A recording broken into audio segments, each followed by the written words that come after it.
오늘 함께 아멘으로 응답하는 성도라는 제목으로 하나님의 말씀을 나누겠습니다. 아멘으로 응답하는 성도입니다. 우리가 소위 화병이라고 잘 알고 있는 우라병은 또 화병은 우리나라에서만 발견되는 병입니다. 억울한 일을 당했을 때 그 마음을 풀지 못하고 억제해서 일어나는 병이죠.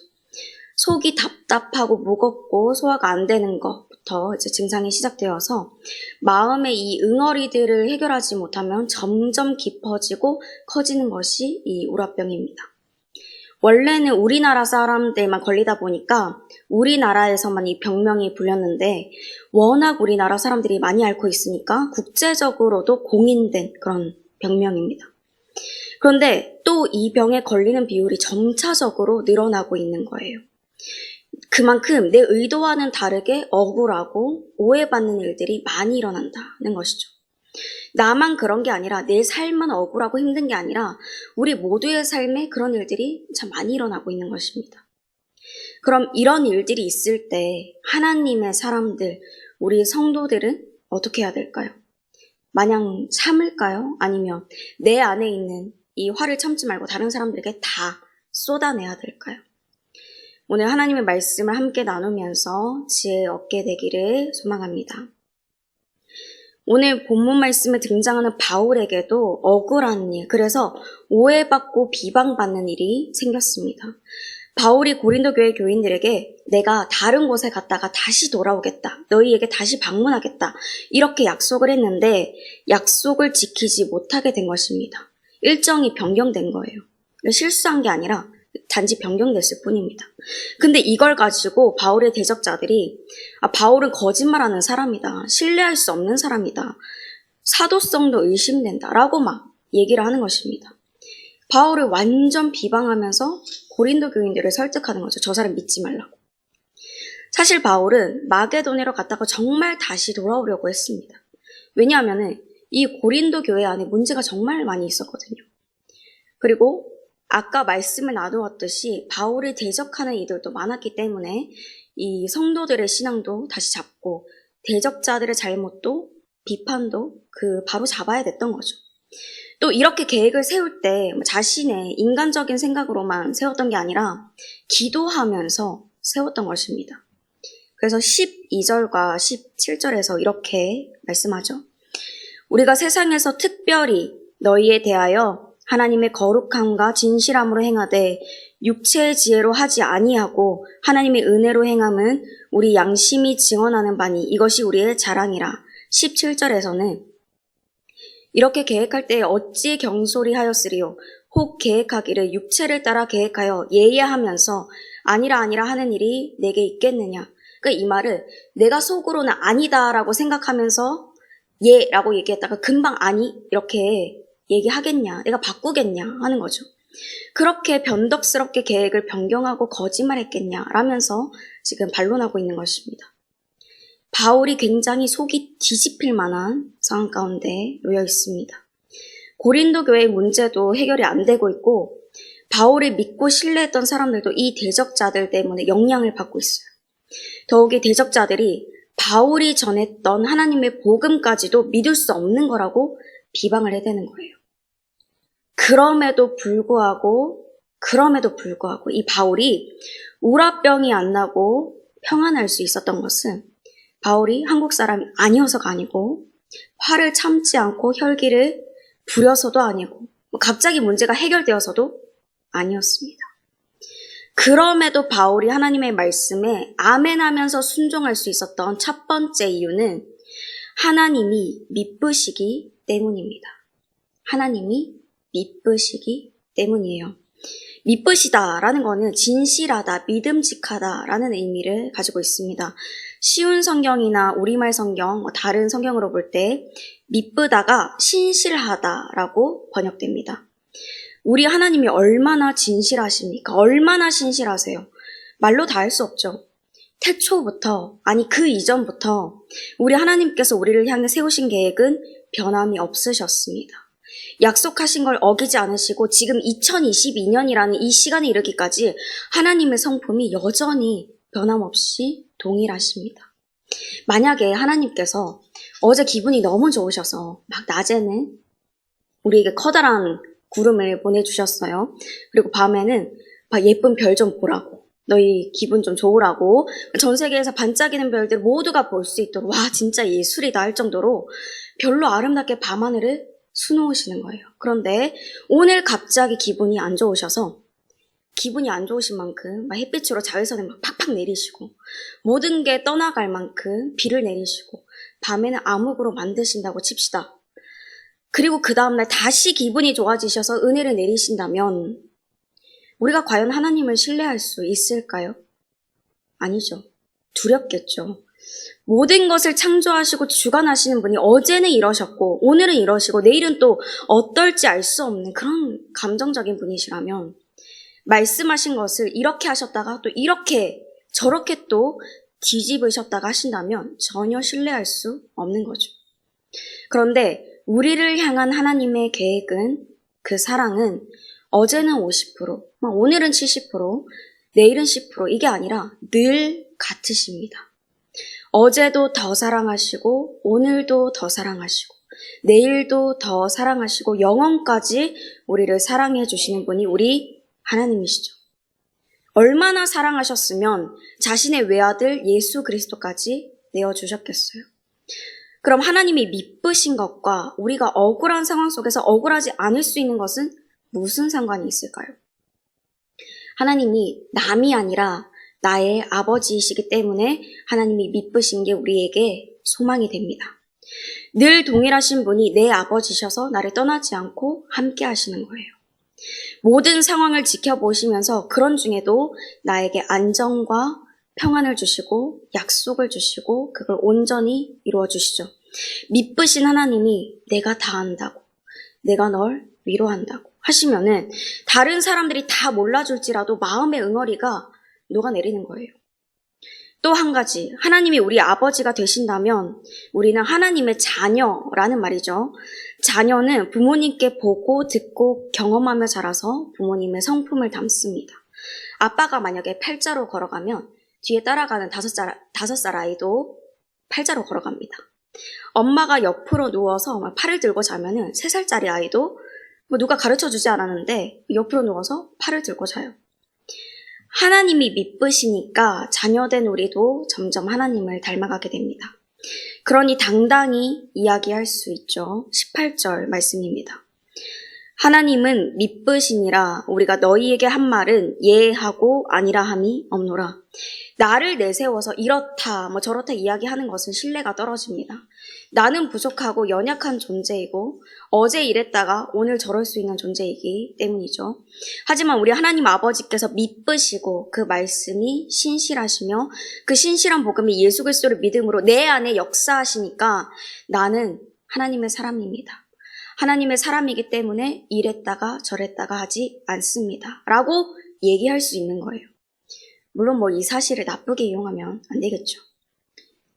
하나님이 미쁘시기 때문에 우리에게 소망이 되고 우리는 아멘으로 순종할 수 있습니다. 그리고 두 번째로 예수님께서 예라고 신실히 응답하셨기에 우리 또한 아멘으로 응답하며 이겨낼 수가 있습니다. 예수님이 예라고 신실히 응답하셨기 때문입니다. 19절 말씀입니다.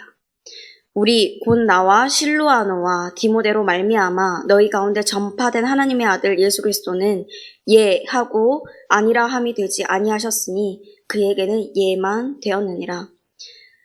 하나님 아버지께서 미쁘신 것처럼 그 아들 예수님께서도 동일하게 신실하십니다. 높으신 예수님께서 이 땅에 오신 것은 정말 상상도 못할 일입니다. 태양도 오래 볼 수 없고요. 본다 할지라도 눈이 멀어버리죠. 근데 그 태양보다도 위엄과 영광이 눈부시고 빛나는 분께서 사람이 눈으로 볼 수 있도록 사람의 옷을 입고 이 땅에 오신 거예요. 이건 엄청난 기적입니다. 당연한 게 아니에요. 그런데 그걸로 끝이 아니라 사람이 당하는 모든 아픔과 슬픔과 고통을 다 예수님이 당하셨습니다. 그렇게 하지 않으셔도 되는데, 아니라 하셔도 되는데 예 하고 순종하셨어요. 하나님의 능력으로 돌을 떡으로 만드실 수도 있었는데 말씀으로 시험을 이겨내셨습니다. 이것도 당연한 게 아니죠. 심지어는 모든 인류의 죄를 예수님이 다 가져가셨습니다. 모든 수치를 다 당하시고 모든 죄를 다 뒤집어 쓰시고는 십자가에 못 박혀 죽으셨습니다. 누군가의 그 조롱대로 십자가에서 내려오실 수도 있었는데 그저 순종하셔서 하나님 아버지와 철저히 끊어지는 그 외로움과 버려짐을 홀로 다 받으셨습니다.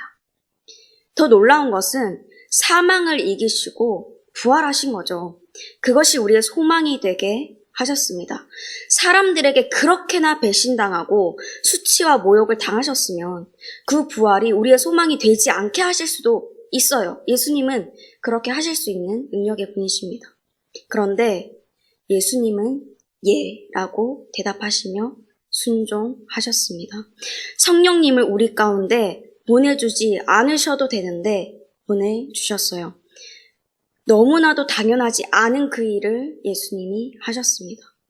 그리고 예수님은요, 하나님께서 정하신 마지막 날, 그때에 모든 사람들이 다 볼 수 있도록 이 땅에 오십니다. 이 약속을 주셨고 지금도 약속을 이어가고 계시죠. 그리고 반드시 예수님은 이 땅에 오십니다. 요한계시록 22장 12절과 13절에서 말씀하세요. 보라, 내가 속히 오리니 내가 줄 상이 내게 있어 각 사람에게 그가 행한 대로 갚아주리라. 나는 알파와 오메가요, 처음과 마지막이요, 시작과 마침이라. 아멘. 이 모든 일에 예수님은 속으로 나 그러지 말아야겠다, 순종하지 말아야겠다 라고 생각하시면서 네, 하겠습니다, 이렇게 하지 않으셨습니다.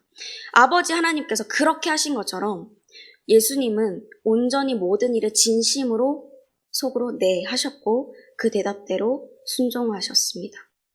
예수님의 생명이 나의 생명이 되고 예수님의 능력이 나의 능력이 되게 하시기 위해서 어떤 순간에도 어떤 상황 속에서도 예라고 대답하신 거죠. 예수님이 신실하시니 예수님이 약속하신 모든 것 또한 거짓이 없는 사실입니다. 그래서 우리는 이렇게 생각하고 이렇게 얘기할 수 있는 거예요. 14절 말씀입니다. 너희가 우리를 부분적으로 알았으나 우리 주 예수의 날에는 너희가 우리의 자랑이 되고 우리가 너희의 자랑이 되는 그것이라.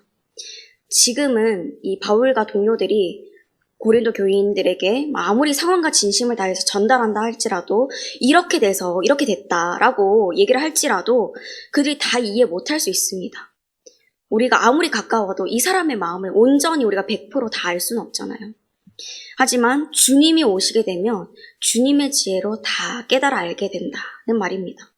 그때는 바울이 이들을 자랑으로 여기는 것처럼 그들 또한 바울과 동료들을 자랑스럽게 여기게 될 거다는 거죠. 이 땅에서 모든 문제들이, 모든 오해들이, 그런 억울함들이 다 풀리면 참 좋겠죠. 하지만 그렇지 않다 할지라도 우리가 그걸 다 마음에 두고 계속 속상해하지 않아도 되는 이유는 신실하신 예수님이 다시 오시면 모든 일들이 다 밝혀지게 된다는 것입니다. 누구도 부정할 수 없이 하나님께서 속속들이 다 그 억울함을 풀어주세요. 이 사실을 믿으시길 바랍니다. 20절 말씀입니다. 하나님의 약속은 얼마든지 그리스도 안에서 예가 되니 그런즉 그로 말미암아 우리가 아멘하여 하나님께 영광을 돌리게 되느니라. 그러므로 내 안에 그런 억울한 것들을 막 답답하게 쌓아두지 마시고 그래서 우라병을 만들지 않게 되시기를 바랍니다. 오히려 반드시 오게 될 그날을 소망하면서 아멘으로 순종하고 하나님께 영광 올려 드리게 되는 우리가 되기를 소망합니다. 마지막으로 성령님이 우리가 하나님의 것이라는 증거로 우리 마음에 계시기 때문에 우리는 아멘으로 응답할 수 있습니다. 성령님이 우리가 하나님의 것이라는 증거로 우리 마음에 계시기 때문입니다. 22절 말씀입니다. 그가 또한 우리에게 인치시고 보증으로 우리 마음에 성령을 주셨느니라. 우리가 계약을 할 때 구두로 하는 거랑 서면으로 하는 것에는 굉장히 차이가 있습니다. 물론 말로만 하는 계약도 가능하지만 나중에 증명하기가 어렵죠. 구두 계약을 하면은 서로의 합의사항이 그 계약 내용에 제대로 반영되지 않고 증명도 안 되다 보니까 법적 분쟁이라든지 문제가 생길 수 있습니다. 그래서 참 지혜로우시고 확실하신 우리 하나님은 구원의 복음을 듣고 예수님을 믿는 우리를 아예 하나님의 것이라고 도장을 찍으셨습니다. 찜해두셨어요. 그리고 이 땅에서 하나님의 나라를 누리고 이후에 천국을 누리게 될 보증으로 성령님을 우리 안에 주셨죠. 성령님 또한 아버지 하나님 말씀에 순종하셔서 친히 우리 마음 가운데 함께하고 계십니다. 성령님이 우리와 함께 하시기 때문에 그 누구도 우리를 하나님의 자녀가 아니라 말할 수가 없죠. 다시 말하면 우리에게 소망이 없다, 억울한 일이 끊이지 않을 것이다 라고 할 수 없다는 것입니다.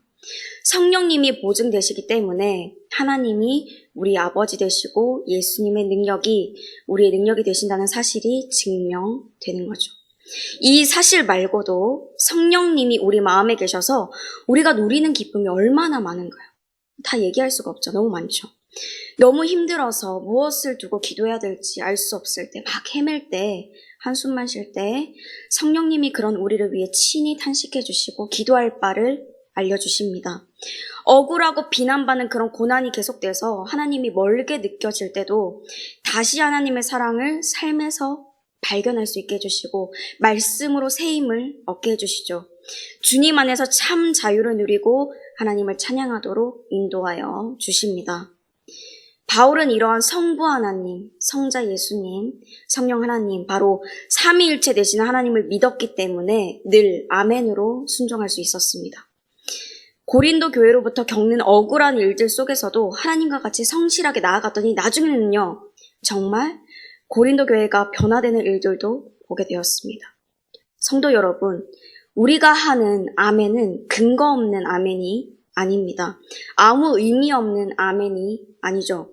바울과 함께 하셨던 그 미쁘신 하나님, 늘 예라고 신실히 응답하셨던 예수님, 하나님의 것이라는 증거로 마음에 계시는 성령님이 우리와도 함께하고 계셔서 그 아멘 소리를 들으시고 역사하십니다. 이 사실을 믿으시길 바랍니다. 말씀을 맺으며 행복이라는 찬양의 가사 중 일부를 들려드리겠습니다. 눈물 날 일 많지만 기도할 수 있는 것, 억울한 일 많으나 주를 위해 참는 것, 비록 짧은 작은 삶, 주 뜻대로 사는 것, 이것이 나의 삶의 행복이라오. 때론 우리 삶에 억울한 일들이 있을지라도 삼위일체 하나님께 기도드리고 주님을 위해 참을 수 있고 살 수 있다는 이 사실에 감사드리며 오늘도 아멘으로 응답하여 함께 승리하는 저와 여러분이 되시기를 소망합니다. 함께 말씀을 생각하시며 찬송가 449장 부르겠습니다.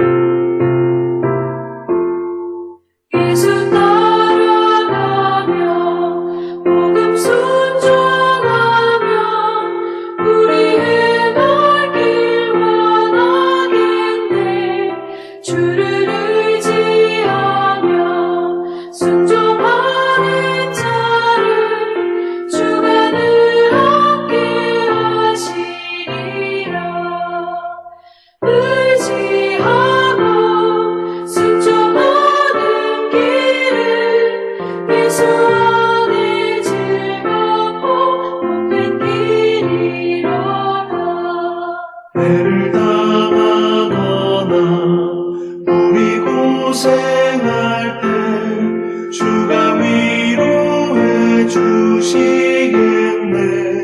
주를 의지하며 순종하는 자를 주가 안위해 주시리라.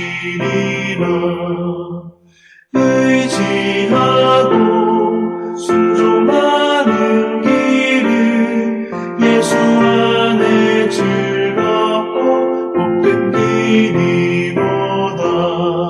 남의 짐을 지고 슬픔 위로하며 주가 상급을 주시겠네.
예수 안에 즐겁고 복된 길이로다. 주를 힘입어서 말씀 잘 배우고 주를 모시고 살아가세. 주를 의지하며 항상 순종하며 주가 사랑해 주시리라. 의지하고 순종하는 길을 예수 안에 즐겁고 복된 길이로다.